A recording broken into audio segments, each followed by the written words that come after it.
Evangelho de Mateus, capítulo 18, a partir do versículo 21.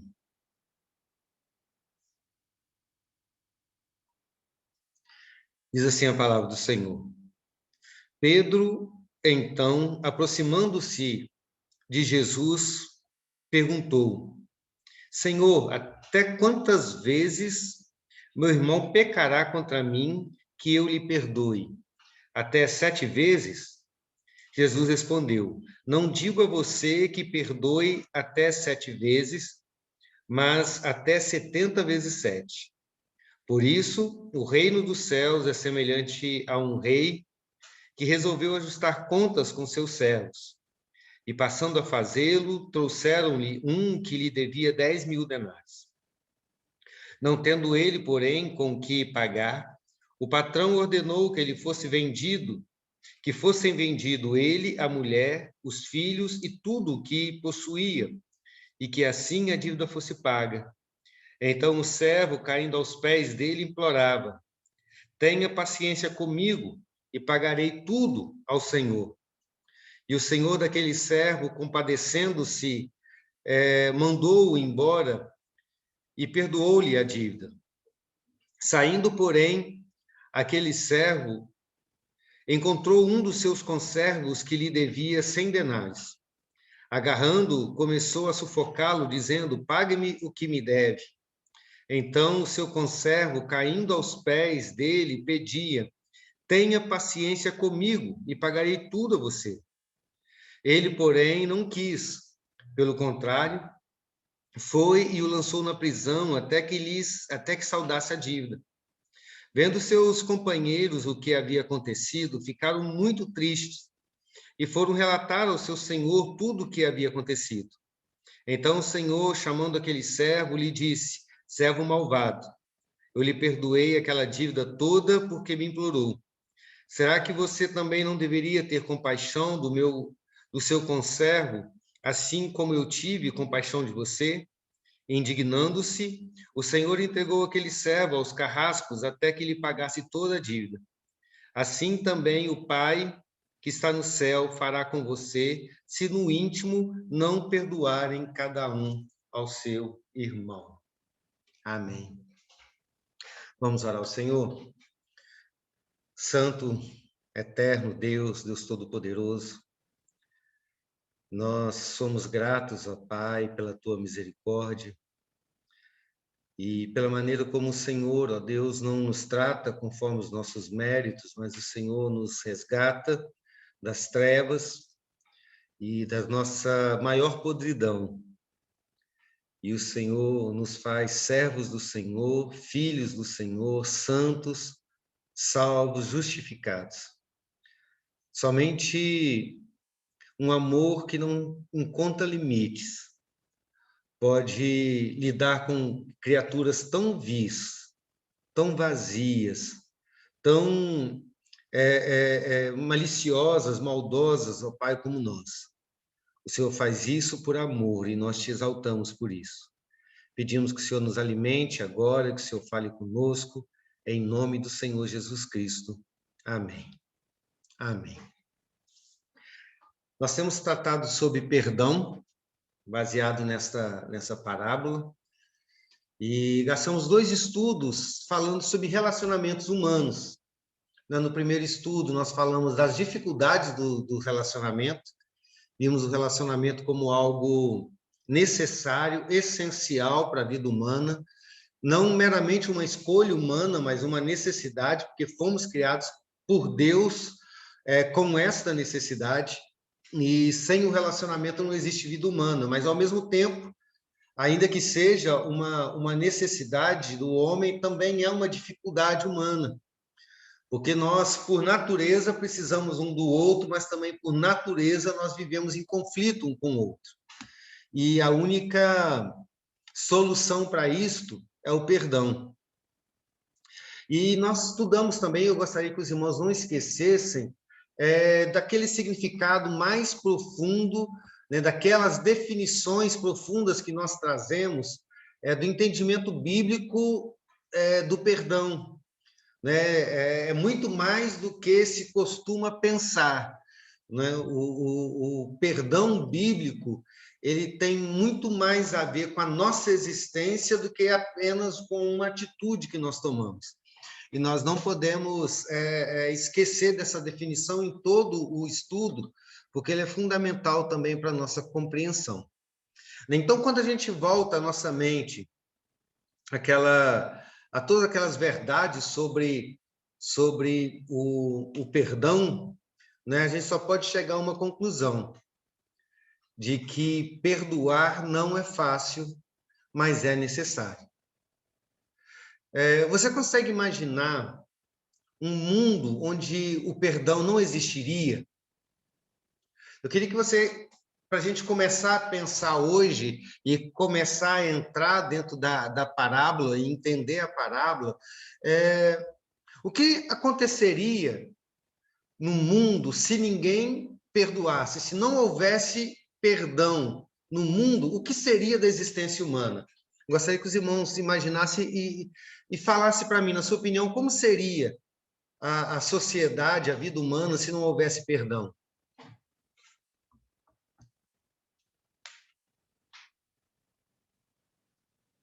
Um de cada vez.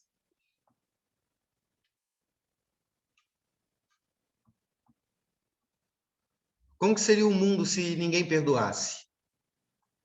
Se ninguém perdoasse um ao outro? Pastor, eu acredito que seria um verdadeiro inferno, porque mesmo deficiente e mesmo onde haja tanta dificuldade para o perdão, a gente vive ainda, né, um mundo assim tão difícil, tão cheio de vícios, tão cheio de rancor, de ódio.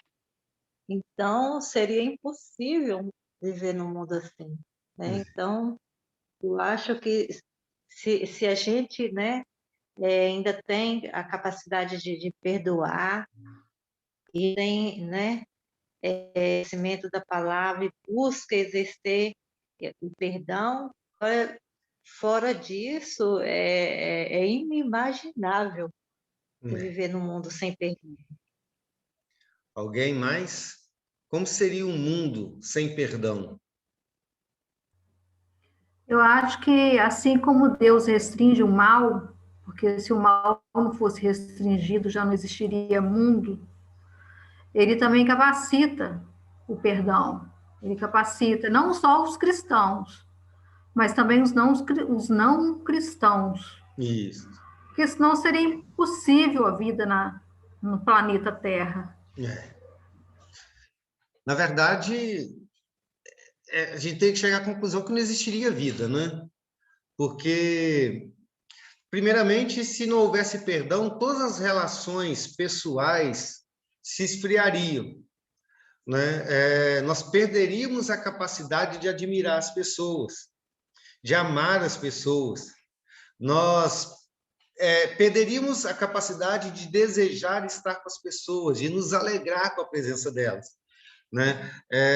Se não houvesse perdão, o que nós nutriríamos em relação às pessoas seria mágoa, e o que existiria em todas as relações seria mágoas, ressentimentos, não haveria amor, não existiria calor, não existiria afeto, não existiria prazer, né? As pessoas se tornariam agressivas, rudes, umas com as outras, violentas, ou seja, seria a relação que nós não queremos ter.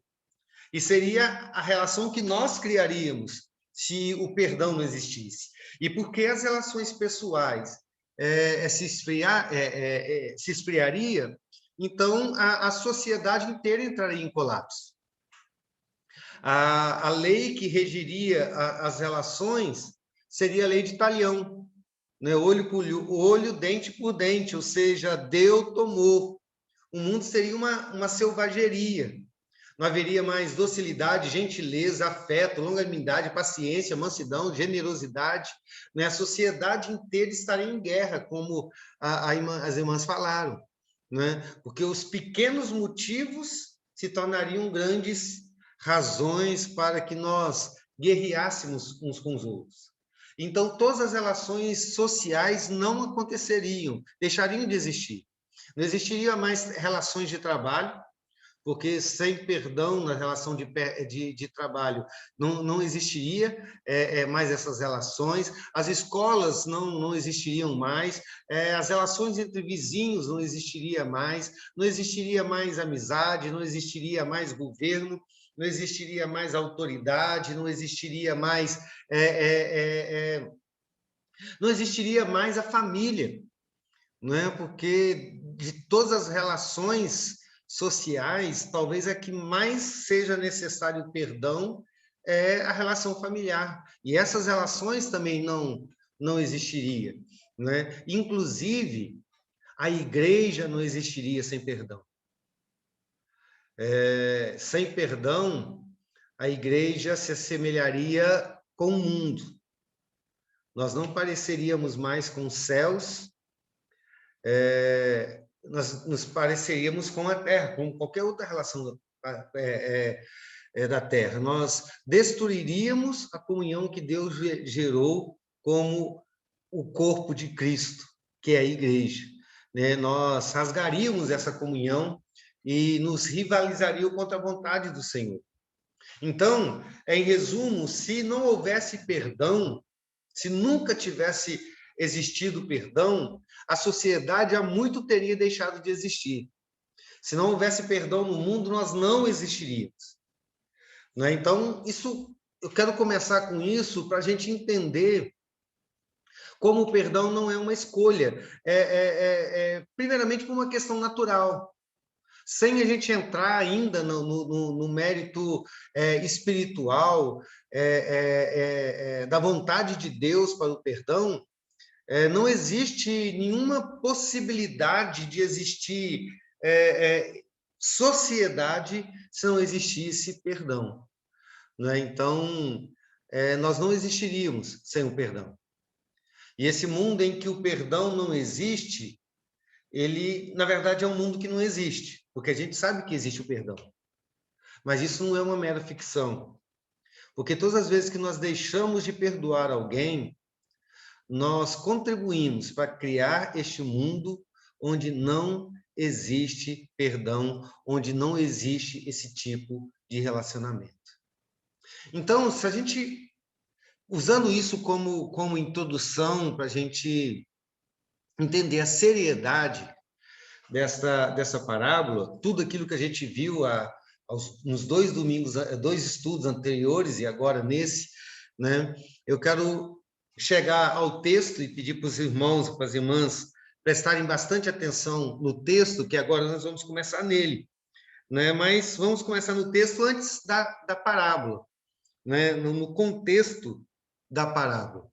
E eu sei que os irmãos estão com a Bíblia aberta. O que estava acontecendo? O que aconteceu antes de Jesus contar essa parábola? Só para nós nos contextualizarmos aqui, né, no sentido do que Jesus quer nos ensinar. O que aconteceu antes de Jesus contar a parábola? Quem pode me responder?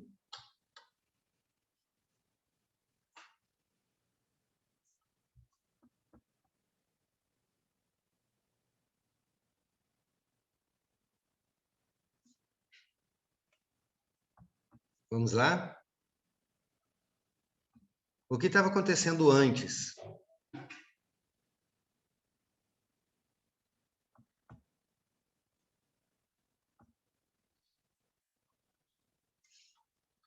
Ninguém?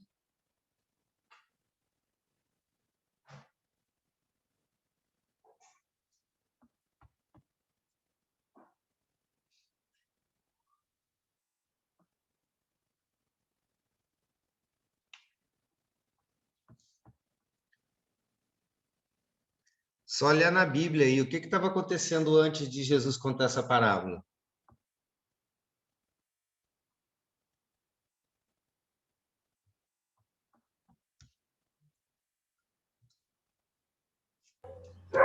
Jesus está falando aqui sobre o maior no reino dos céus, né? Está falando sobre os tropeços. sobre a ovelha desgarrada. Estou falando só os títulos aqui, né? Isso. Sobre como tratar o irmão que peca, Ah, até é, chegar nessa parábola do servo que não queria perdoar. antes ainda tem uma conversa com Pedro, né? Uma pergunta de Pedro, né?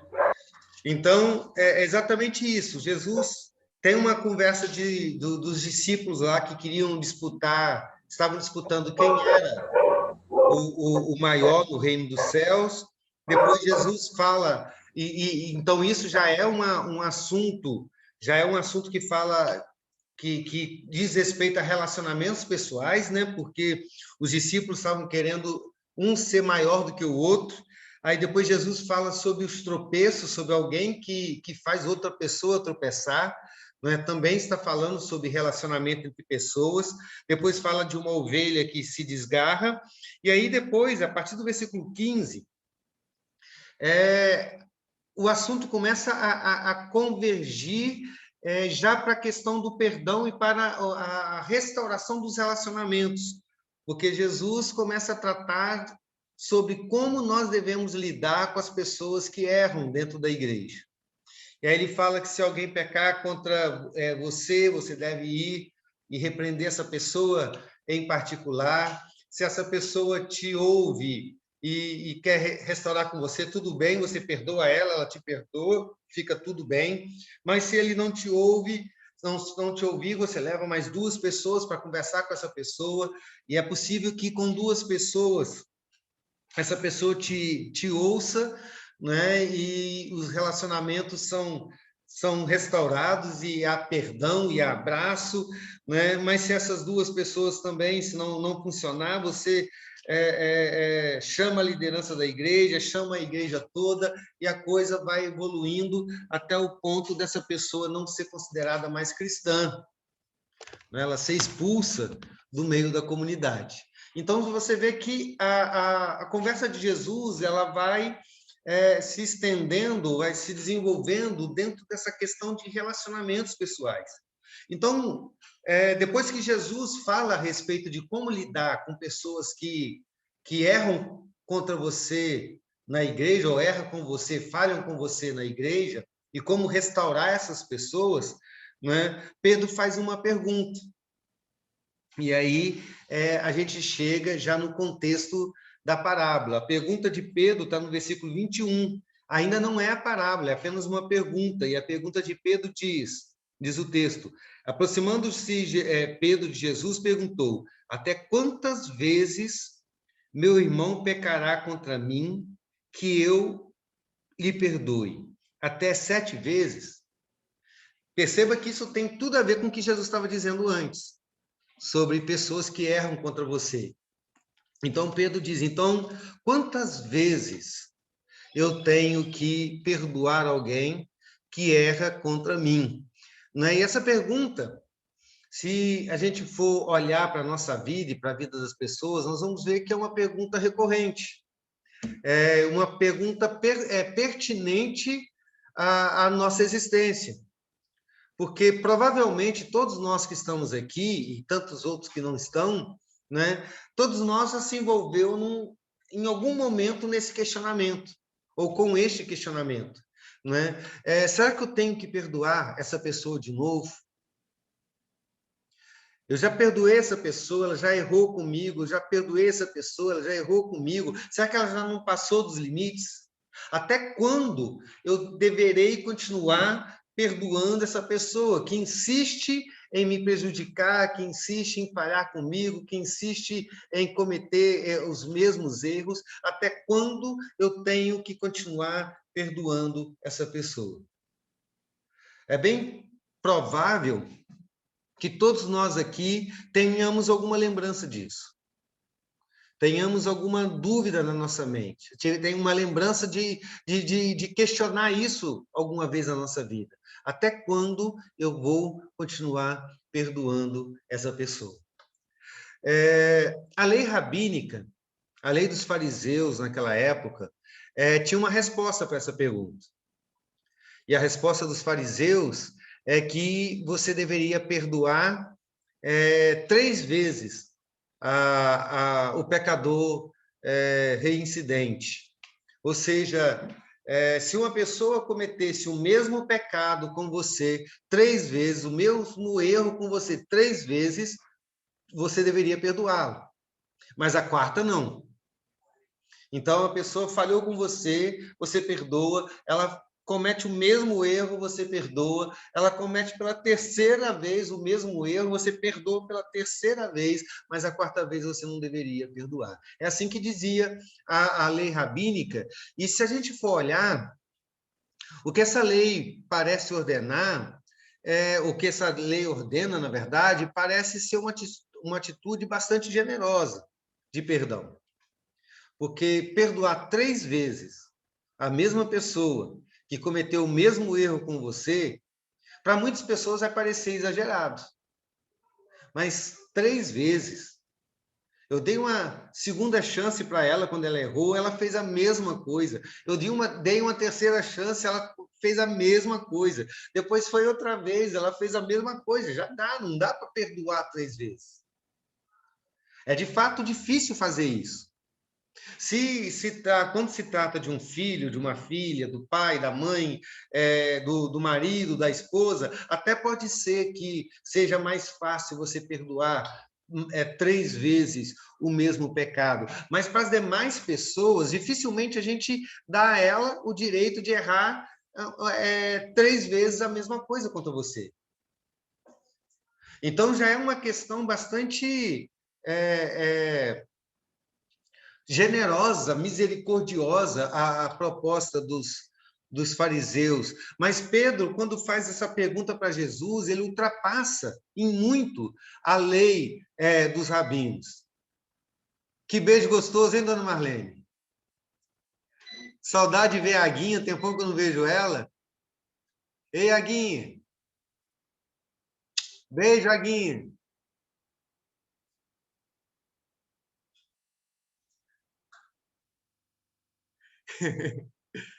Beijo, Aguinha. Mas já é difícil aquilo que a lei dizia, não é? 3 vezes é muita coisa. Mas Pedro, quando ele faz a pergunta para Jesus, ele vai muito além do que a lei rabínica dizia. Não é? Ele diz até 7 vezes, Senhor. Eu creio que Pedro, na sua mente, ele considerou a sua proposta feita em forma de pergunta o máximo do perdão.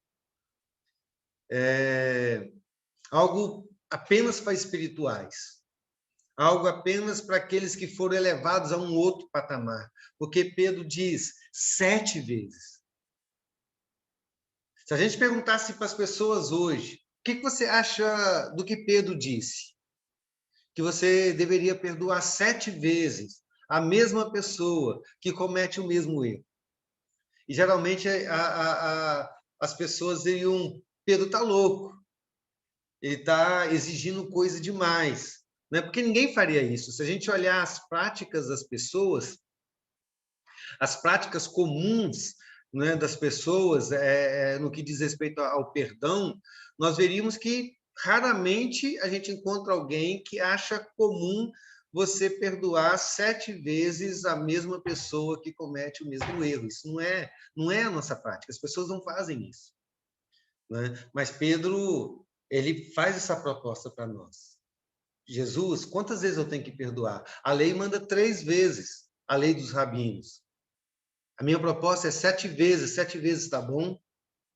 Essa proposta de Pedro, que parecia ser extremamente generosa, na verdade, ela tem um erro muito sério aqui.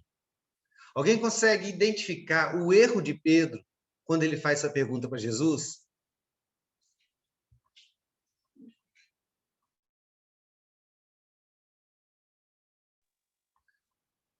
Alguém pode me falar qual o erro dessa pergunta?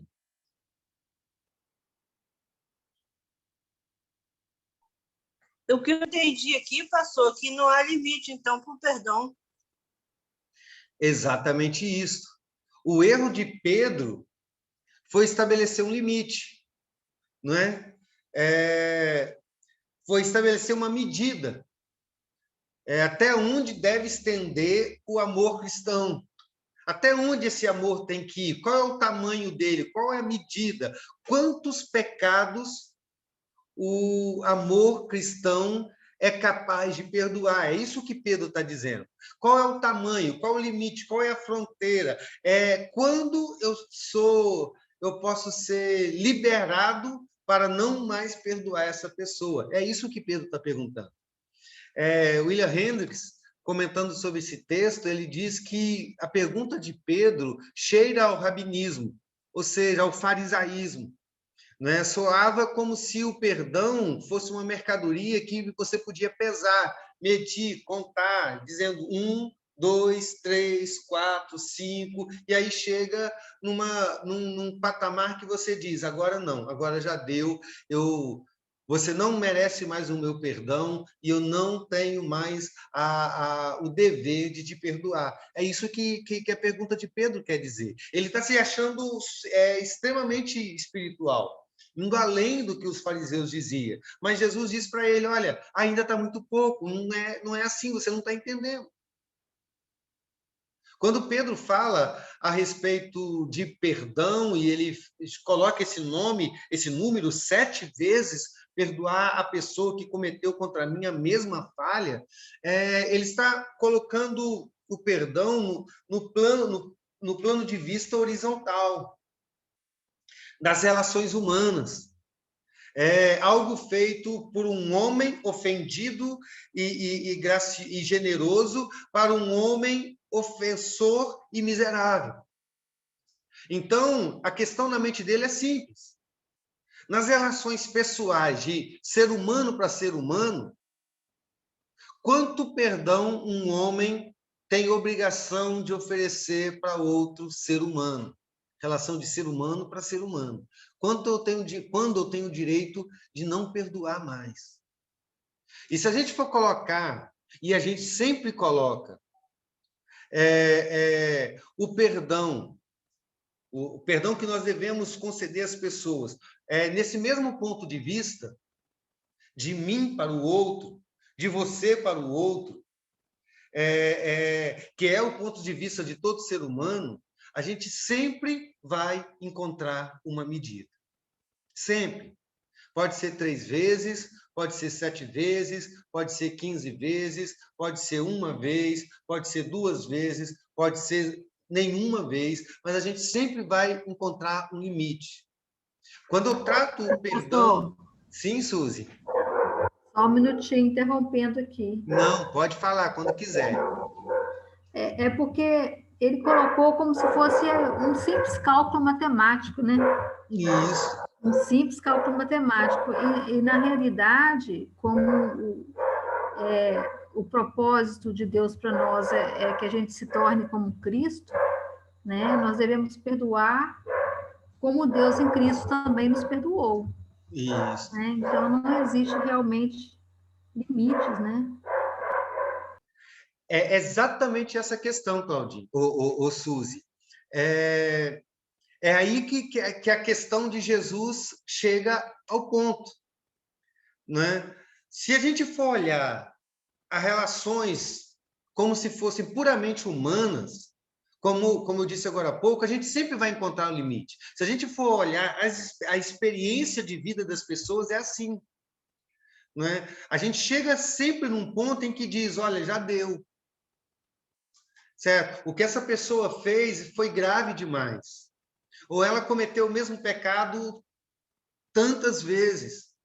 Certo? Eu já não tenho mais a necessidade, o dever de perdoá-lo, porque eu já fiz o que eu deveria ter feito. Eu já perdoei, eu dei uma chance, dei outra chance, dei outra chance. Acabou, não tem mais chance. Certo? Eu fui no meu limite, e as pessoas costumam dizer isso. Eu fui no meu limite. E se a gente olha as relações pessoais apenas de ser humano para ser humano, a gente sempre vai encontrar limite. Mas o que Jesus mostra aqui é que o perdão ele tem um outro patamar, como disse a Suzy. Quando Jesus diz no versículo 22, a gente tem que perdoar 70 vezes 7, ele está subindo o patamar. E antes da gente pegar a calculadora para saber quanto é 70 vezes 7, para achar o resultado dessa multiplicação, eu digo, não faça isso. Apesar que esse número já vem automaticamente na nossa cabeça, não é? Porque pegar a calculadora para saber, então são 490 vezes, isso é persistir no erro de Pedro. Se a gente pensar, então tem que ser 490 vezes para eu perdoar a mesma pessoa, eu só estou aumentando o limite, mas ainda tem o limite. A resposta de Jesus, ela não é um cálculo, é um símbolo. O número 7 na Bíblia é símbolo de perfeição. É símbolo de uma coisa inteira, de uma coisa completa. 70 vezes 7, então, não é um número. 70 vezes 7 é um conceito de eternidade, de algo sem limite, de algo perfeito. O que Jesus está dizendo é quando você tiver que perdoar alguém, que esse perdão seja perfeito. E se você tiver que perdoar a mesma pessoa infinitamente pelo mesmo pecado, que isso seja perfeito. Que você sempre seja perfeito, pleno, absoluto, quando você vai perdoar alguém. Então, Jesus está extrapolando o nível do humano, do ser humano, do homem. Ele está dizendo que não pode haver, de maneira alguma, limites para o perdão humano. E eu quero frisar isso bastante. Não pode haver limites para o perdão humano. O perdão genuíno não conhece fronteiras. Não conhece fronteiras. Porque ele é um estilo de vida. É um estilo de vida dos cristãos. O perdão genuíno é um estado do coração, porque quando já não é mais uma contabilidade, quando você não faz mais um livro caixa colocando crédito e débito, sabe? Essa pessoa me deve, eu dei tanto de crédito para ele e ele já excedeu esse crédito. Dei 7 perdões de crédito e ele já chegou no 7. Agora, o 8º, ele está me devendo. Eu dei 20 perdões para ele de direito e ele cumpriu. Quando isso, isso deixa de existir, então o perdão se torna uma prática de vida, um estado do coração, e não uma matéria de cálculo. Eu não estou mais anotando, primeira vez, segunda vez, terceira vez. Não, eu só estou vivendo. Eu só estou sendo. Eu só estou agindo na vida como eu devo agir como cristão. E é assim que tem que ser. Porque o perdão que Jesus está tratando aqui é o perdão do padrão bíblico. E aí existe uma diferença muito grande, porque, se eu não me engano, foi a Suzy que disse no início do nosso estudo que as pessoas que não são cristãs também perdoam. E a gente tem vários exemplos de pessoas não cristãs que, ou pelo menos não cristão no que a gente diz de igreja reformada, protestante, que foram exemplo de perdão, como, por exemplo, Mahatma Gandhi. Outro exemplo foi Nelson Mandela, né? E tantos outros na história que foram pessoas que exerceram perdão, porque o perdão é uma virtude que diz respeito à imagem de Deus nos homens. Quando Deus nos criou a imagem e semelhança, entre outras coisas, está a nossa capacidade de perdoar.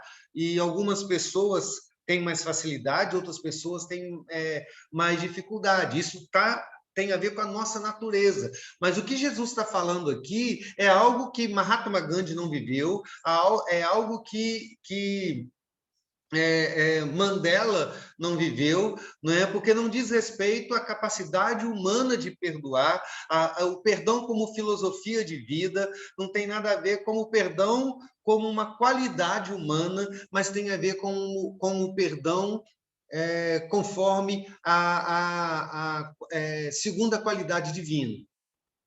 Não é a capacidade humana de perdoar, é a capacidade divina de perdoar. Esse é o grande diferencial da parábola do credor incompassível. Porque, se você for olhar humanamente, não existe um perdão que seja infinito. Não existe um perdão que seja tão duradouro. Porque o homem não é infinito e o homem não é duradouro. Ele não pode oferecer esse perdão porque não tem capacidade de estabelecer esse perdão. Porque o perdão que Jesus propõe aqui não é um perdão na relação homem para homem, mas é um perdão na relação de Deus para homem. É disso que Jesus está tratando aqui. Um perdão que não nasce no coração humano, mas é um perdão que nasce no coração de Deus. E perdoar assim não é difícil para os homens. Perdoar assim é impossível para os homens. E a pergunta que a gente tem que fazer, então, é como um cristão, que é um ser humano, pode ser capaz de perdoar como Deus perdoa. E para a gente compreender isso, a gente tem que compreender a parábola. Como a gente tem poucos minutos, então não vai dar para a gente entrar na parábola em si, vamos ficar só no contexto, e no próximo estudo a gente entra dentro da parábola e vamos estudar ela profundamente, porque ela é uma parábola muito profunda, e quando a gente entender essa parábola, a gente vai entender de fato como é o perdão cristão e como se torna impossível para um cristão não perdoar 70 vezes 7.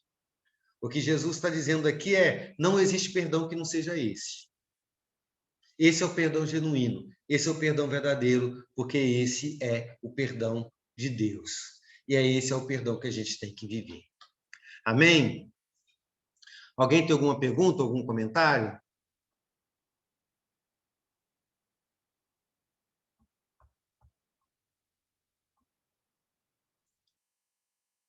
Se não tem, vamos orar para encerrar o nosso estudo. Queria pedir à nossa irmã Vânia que ore ao Senhor. Está me ouvindo, Vânia? Estou. A Vânia vai orar, então nós estaremos encerrando o nosso estudo.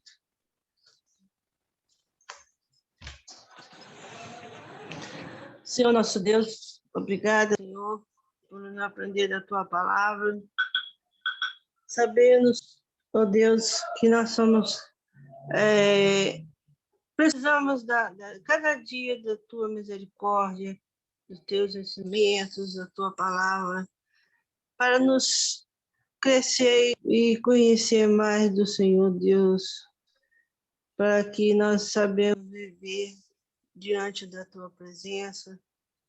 E diante dessa palavra, Senhor, nós sabemos que o Senhor tem misericórdia de nós e nos ensina a viver segundo a tua palavra.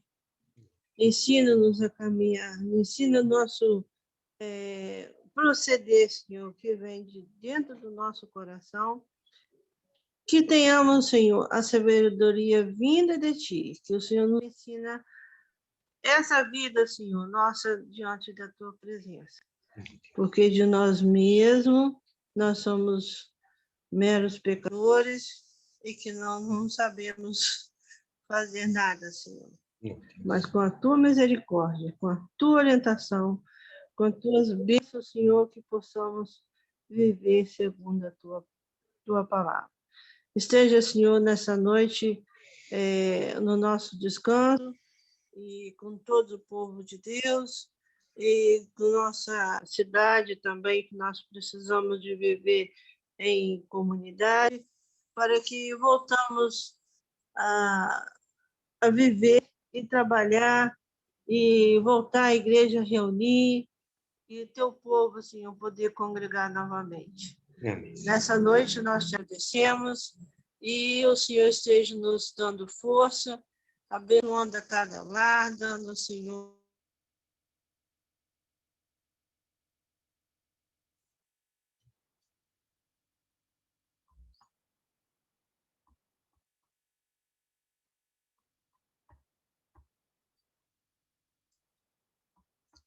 Sumiu aqui o áudio da Vânia.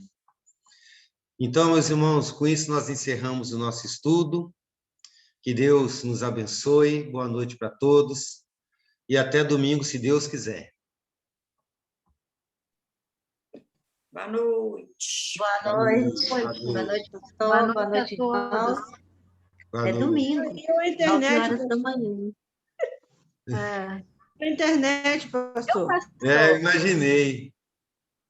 Deu para ouvir a oração, não, né? Deu ouvir para a oração assim, só no finalzinho que falhou. Tá. Mas que Deus tenha misericórdia da gente, que ensina a gente a perdoar, né, pastor? É isso mesmo, Vânia. É isso mesmo. É. Boa noite, povo Boa de noite, Deus. gente. Boa noite, Suzy, boa noite, Gleide, boa noite, Cláudia Amador Bonfim, boa noite, Boa Dona noite, pastor. Irineia, boa noite. Até 9 horas domingo, tá? Até 9 horas domingo, se Deus quiser. Dona Marlene, Aguinha, beijo, Aguinha. Dona Vera, boa noite. Dona Nessi.